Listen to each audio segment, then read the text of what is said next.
You can ask them about your future, about your very special questions. Everyone, let's give it up for our special guest today, Madam Oracle!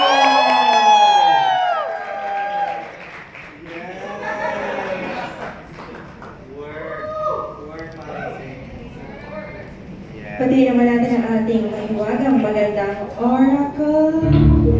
At ipapakilala niya po ang kanyang sarili.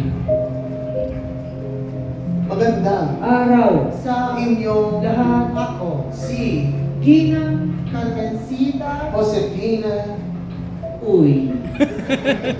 Magandang araw po, Ginang Josefina Uy. Now we are going to open the floor to anybody in the audience na kung saan po kayo curious, kung merong bumabagabag sa inyong kahit ano pong katanungan tungkol sa buhay ninyo, tungkol sa buhay ng katabi ninyo. And Angelica over there is going around and we have a room for a few questions.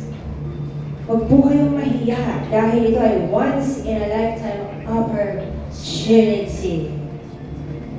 Meron po tayong question dito sa harapan from Florencio po. Tanong ko po, ano po ang ulam po natin today? ano po ang ulam natin today. Florencio, Ang ulam natin ay depende sa pinanggalingan mo. Kung ang ikaw ay taga QC, ulam mo ay pinakben. kung ikaw Ay alabang ulam mo ay siopa. Pero kung ikaw ay taga Makati, tubig. Ayan naman po, answering all the pressing questions. Dito po, may question po, si Pura. Ano masasabi niyo sa comment ni Suntay? Nakakapang-init ng ulo marami ang madyak. Dumagdag pa siya. And may question po tayo over there. From Christy. Madam Oracle, why is the school bus? The school bus is there because the bus is schooling. And we have one more question over here at the front. ano pong tingin niyo kay Alvin? Kay Alvin. Ano po ang tingin niyo kay Alvin? Patrimonyo, Aragon. nakikita Ko ang kanyang aura ito ay itim at may baho.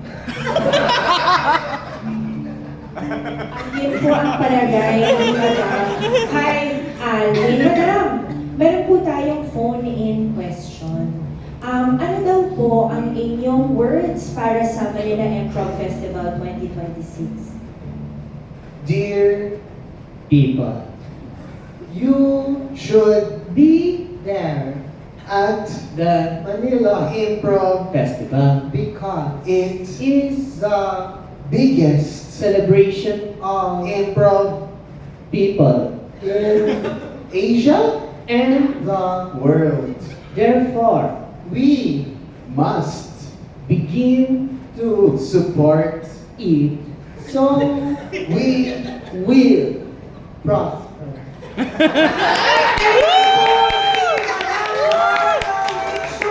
To get your tickets to the Manila Improv Festival 2026 para mas makilala pa ninyo si Madam Oracle, and this has been